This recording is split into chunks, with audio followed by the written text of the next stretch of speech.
Hello students, आज का हमारा वर्कशीट नंबर 6 जो कि क्लास छठी के लिए है। ये विषय हिंदी है। भाग 3 बचपन हमारा पाठ है कि हिंदी में बसंत भाग 1 में, उसी में से ये आज का वर्कशीट है। 13 अक्टूबर 2020 के लिए वर्कशीट है।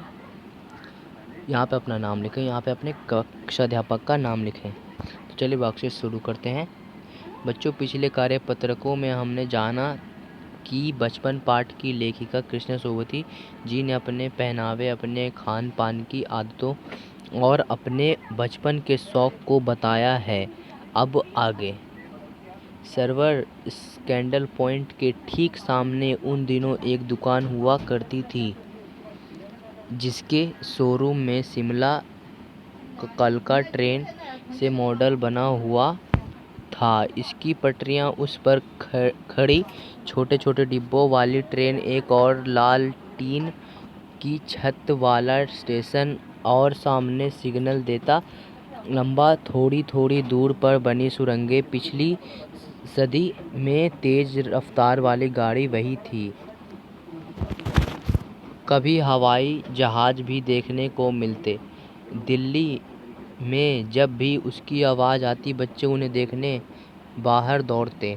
दिखता एक भारी भरकम पक्षी उड़ा जा रहा है पंख फैलाकर, यह देखो, और वह गायब। उसकी स्पीड इतनी तेज लगती। हाँ, गाड़ी के मॉडल वाली दुकान। डॉक्टर अंग्रेजी थे। शुरू में चश्मा लगाना बड़ा अटपटा लगा। छोटे बड़े चचेरे की ओर देखते और कहते, आँखों में कुछ तकलीफ़ है, इस उम्र में ऐनक दूध पिया करो। मैं डॉक्टर साहिब का कहना दोहरा देती, कुछ पहनोगी तो ऐनक उतर जाएगा। तो यह हमने पढ़ लिया। अब इसका है क्वेश्चन आंसर। प्रश्न नंबर 1 है कि लेखिका के बचपन में हवाई जहाज़ और शोरूम में शिमला कालका ट्रेन का मॉडल की आश्चर्यजनक आधुनिक चीज़ें थी। आज क्या आश्चर्यजनक आधुनिक चीज़ें लगती तुम्हें आकर्षित करती है, उनके नाम लिखो। तो आज के ज़माने में आपको क्या आश्चर्यजनक, मतलब कि कौन सा चीज़ आपको अटपटा लगता है और कौन सा आकर्षित करता है, तो उसका नाम लिखना है यहाँ पे। चलिए देखते हैं इसका आंसर।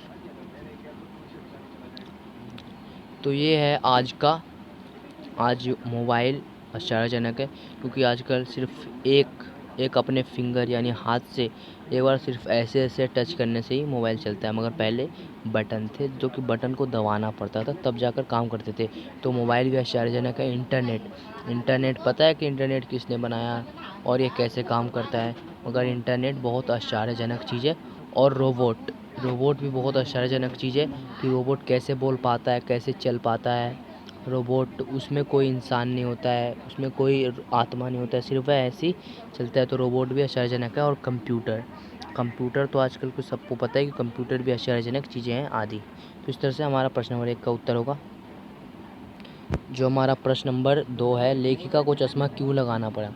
तो अभी हमने पढ़ा था कि डॉक्टर साहब ने उन्हें चश्मा लगाने के लिए क्यों कहा था। तो चलिए इसका देखते हैं आंसर। तो प्रश्न नंबर 2 का उत्तर यहाँ पे दिख रहा है। लेखिका रात में टेबल लैंप के सामने बैठकर पढ़ने के कारण उसकी नज़र कमज़ोर हो गई थी, इसलिए उन्हें चश्मा लगाना पड़ा था। ये अड़ा है, इस तरह से लिखेगा ये वाला अड़ा वाला है, ठीक है। ये पड़ा था, ठीक है, इस तरह से लिखेगा ये वाला यहाँ पे। ये हमारा प्रश्न नंबर 2 का उत्तर हो गया। चलते हैं प्रश्न नंबर 3 की ओर। प्रश्न नंबर 3 है, अपने परिवार में किसी बड़े सदस्य जैसे माँ, पिताजी, दादा दादी आदि से उनके बचपन की बातों को सुनिए। बचपन में वे क्या क्या करते थे और उनकी किसी रोचक घटना को लिखिए।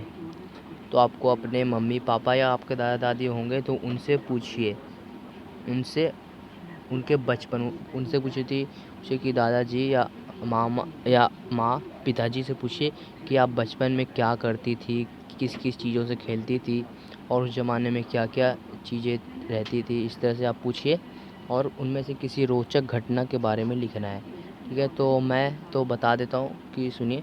चलिए देखते हैं इसका आंसर। तो मैंने जब अपने पापा से पूछा तो उन्होंने बोला कि लैंडलाइन फ़ोन थे उस ज़माने में और ब्लैक एंड वाइट टीवी थी।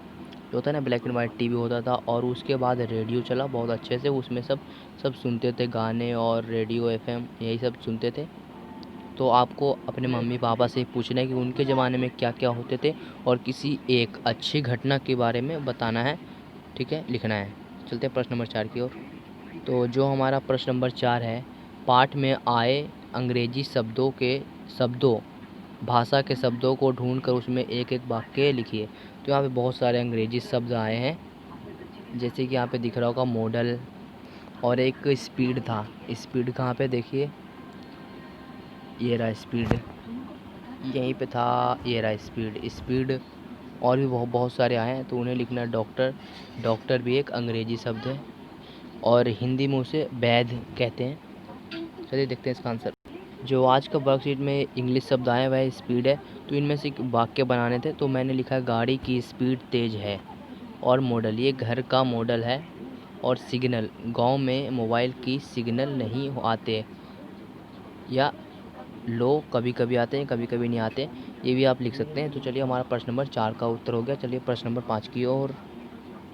तो हमारा जो प्रश्न नंबर 5 है, जो कि लास्ट है इस वर्कशीट का, क्रियाओं से भी भाववाचक संज्ञा बनती है, जैसे मारना से मार, काटना से काट, हारना से हार, और सीखना से सीख, पलटना से पलट, और हड़पना से हड़प आदि भाववाचक संज्ञा बनी है। तुम भी इन स्मरण से कुछ क्रियाओं को छाँट कर लिखो और उनमें भाववाचक संज्ञा बनाओ। तो भाववाचक संज्ञा बनाना, जैसे कि खुशी, दुखी, यही सब के बारे में, जो कि क्रियाओं से, जो कि काम कर रहा है, जैसे कि करना, उससे कार हो जाएगा, ठीक है, इस तरह से। और ऐसे भी बहुत सारे आए हैं इसमें, तो आप उनमें से भी देख सकते हैं। तो देखते हैं इसका आंसर। तो इस प्रश्न नंबर 5 का उत्तर आप इस तरह से लिख देंगे, गूंजना। तो इसका भाववाचक हो गया गूंज।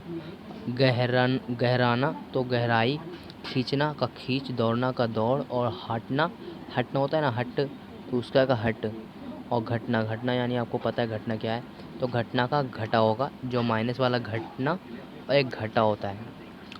एक घटा होता है जब बादल काले काले हो जाते हैं ना, उसे घटा कहते हैं। एक माइनस वाला घटा होता है, ठीक है। इस तरह से आज का वर्कशीट कंप्लीट होता है। अगर आप हमारे चैनल पे पहली बार आए तो चैनल को सब्सक्राइब कर दें। आप बार बार मैं बोलता हूँ चैनल को सब्सक्राइब कर दें, मगर आप सब्सक्राइब नहीं करते, तो सब्सक्राइब करो और इस वीडियो को लाइक करो, और इसे अपने दोस्तों में शेयर कर दो। नीचे में एक लाल कलर का बटन दिख रहा होगा, लाल कलर का, कुछ इस तरह का लाल कलर का, उस पर सब्सक्राइब लिखा होगा, उसे दबा दें। इससे हमारा चैनल सब्सक्राइब हो जाएगा, ठीक है। इसे दबा दे, जो रेड कलर का होगा मेरे चैनल के सामने, ठीक है। आज का वर्कशीट कंप्लीट हो गया। आगे आने वाले वीडियो को देखने के लिए सब्सक्राइब करें। तो मिलते हैं अगले वर्ष में, तब तक के लिए गुड बाय।